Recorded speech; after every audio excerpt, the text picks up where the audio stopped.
আজকে কিছু কথা বলবো আমাদের মুসলমান ভাইদের ব্যাপারে, যারা দাড়ি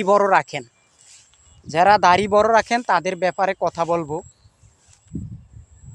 মুসলমান ভাই যারা দাড়ি রাখে, কিছু মহিলারা আছে দাড়ি রাখলে তাদেরকে সম্মান করে না, এবং কিছু লোক আছে যারা দাড়ি রাখে, হালকা হালকা দাড়ি রাখে বা বড় বড় দাড়ি রাখে, তাদেরকে বলে আপনার কি জানেন, শিবিরের লোক। বর্তমান যারা দাড়ি রাখে তাদেরকে কিছু লোকেরা শিবিরের লোক বলে, এরকম হাজার লোক বলে। আমি দাড়ি রাখছি, দাড়ি রাখা কি সুন্নত জানেন? নবীর সুন্নত। একজন মুসলমানের পরিচয় কি? একজন মুসলমানের পরিচয় হলো তার ইসলাম এবং তার দাড়ি। একজন মুসলমানের পরিচয় হলো তার ইসলাম, দাড়ি।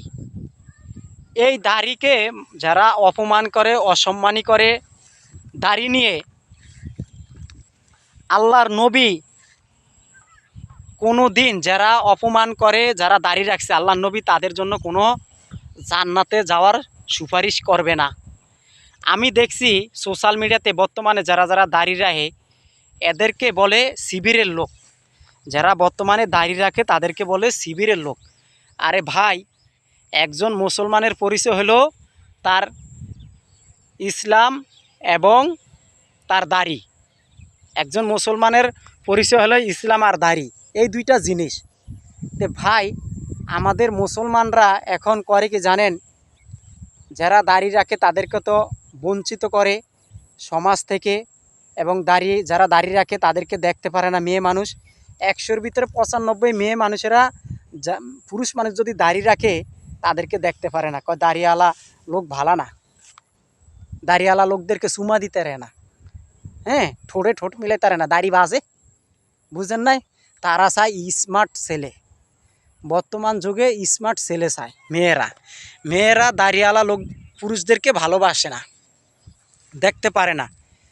মেয়েরা দাড়িওয়ালা পুরুষদেরকে ভালোবাসে না, ভালোবাসতে চায় না।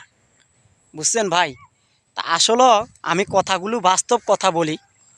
অনেক ভাই বলে যে ভাই আপনি আসলে সত্যি কথাটি তুলে ধরেন। তা আমি সব সময় চেষ্টা করি সত্যি কথাগুলো তুলে ধরার জন্য। বুঝছেন ভাই?